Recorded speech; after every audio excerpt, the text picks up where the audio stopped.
সঠিকভাবে রাজনীতি করব, পা দেবো না শাসক দলের ফাঁদে। তাই সঠিক নেতা পেয়ে গেছি, থাকবো নওশাদ সিদ্দিকীর সাথে।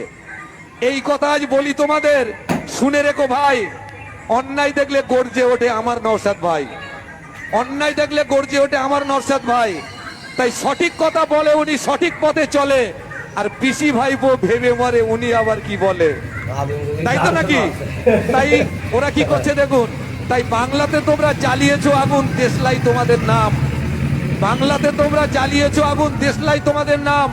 আর দিল্লিতে গিয়ে মোমের পুতুল গাইছো তোমরা গান। ওই গানেতে সুর দিচ্ছ, বলছো ডিএ দেবো না। ওই গানেতে সুর দিচ্ছ, বলছো ডিএ দেবো না। আর দাদার সাথে ঠিক আছি আজ তোমরা ভেবো না। সঠিকভাবে রাজনীতি করব, পা দেবো না শাসক দলের ফাঁদে। তাই সঠিক নেতা পেয়ে গেছি, থাকবো নওশাদ সিদ্দিকীর সাথে। এই কথা আজ বলি তোমাদের, শুনে রেখো ভাই। অন্যায় দেখলে গর্জে ওঠে আমার নওশাদ ভাই, অন্যায় দেখলে গর্জে ওঠে আমার নওশাদ ভাই। তাই সঠিক কথা বলে উনি, সঠিক পথে চলে। আর পিসি ভাইপো ভেবে মরে উনি আবার কি বলে, তাই তো নাকি?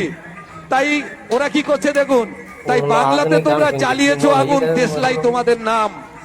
বাংলাতে তোমরা জ্বালিয়েছো আগুন, দেশলাই তোমাদের নাম। আর দিল্লিতে গিয়ে মোমের পুতুল গাইছো তোমরা গান। ওই গানেতে সুর দিচ্ছ, বলছো ডিএ দেবো না। ওই গানেতে সুর দিচ্ছ, বলছো ডিএ দেবো না। আর দাদার সাথে ঠিক আছি আজ তোমরা ভেবো না। সেই দিন আমি ছিলাম না, আমার শরীর অসুস্থ ছিল।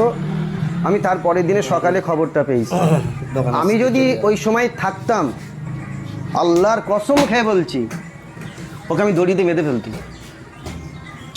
আর ওর সঙ্গে 4-5 জন এসেছিল, শকুন্তলার প্রধান, আরও আশপাশে কয়েকটা প্রধান এসেছিল যারা মাতাল, মদ খায়। আমার কাছে খবর ছিল তারা নাকি মদ খেয়েও এসেছিল।